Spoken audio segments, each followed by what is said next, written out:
I pledge allegiance to the flag of the United States of America and to the republic for which it stands, one nation, under God, indivisible, with liberty and justice for all.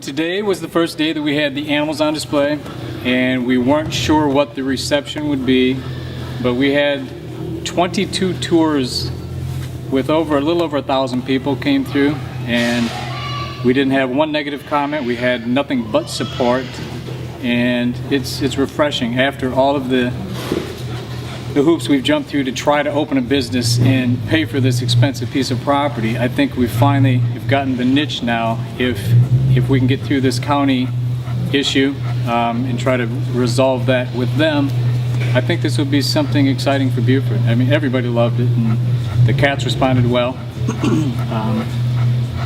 With my fine, it cost me $2 a day, or $2 per person today to have them come through, so it's worth it to me.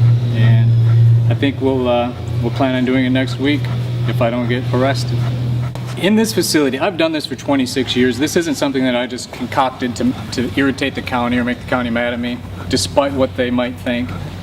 We have a part ownership in a facility in Oklahoma that's got 180 cats at any given time. We've got tigers and wolves and bears. We feed 3,200 pounds of meat a day to those animals. So this isn't something we just did as a hobby. This is a life for us. And I took a break from it when I came to Beaufort because the family just needed a break. You can't leave town when you've got lions and tigers in the house. So now what I've decided to do here is to turn this into an animal sanctuary. We rescue animals from zoos that can no longer keep them. Every animal here has some abnormality or was a pet that went bad, and there's no place to put them. You can't put them down because they are a protected animal, and they need to be housed someplace. Everybody agrees they need to be someplace, just nobody wants them in their backyard. So all the neighbors from around the area came up and commented they love to hear the cats will roar at night. When the sun goes down, these guys become real vocal, and it's their nature to let you know that they're in the area, and it's the coolest thing. If you go to the drive-in theater and just before the movies start, you can feel it in your chest next door. That's how loud they are. But we've got tigers and lions in house here. I will probably bring some other exotic cats from the other facility here and kind of exchange them out once in a while. Now that I've got the USDA licensing in place, we are going to basically encapsulate that pond behind the building, and they'll have a big, huge 7-acre outdoor enclosure with a pond and a bridge, and it's something that I did not want to invest in until I knew that this would work.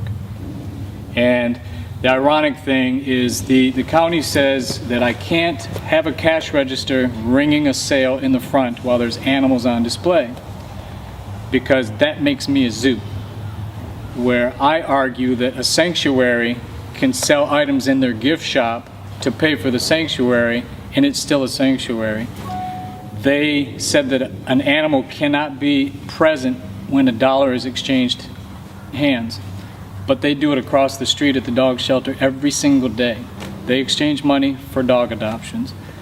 Their argument is they just recouping their cost. My argument is I want to recoup some of my costs. So we're just butting heads, and I don't know where it'll end up. Probably in a federal civil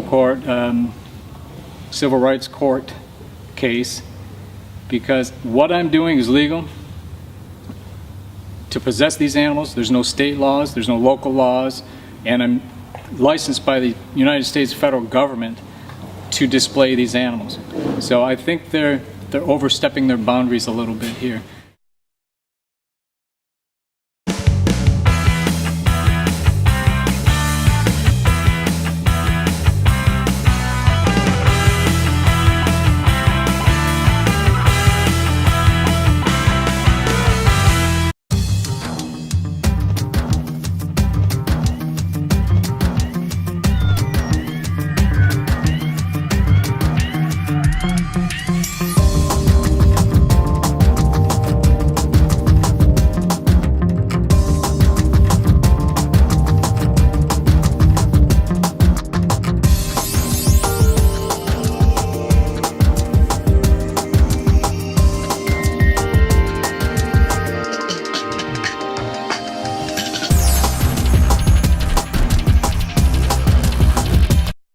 you.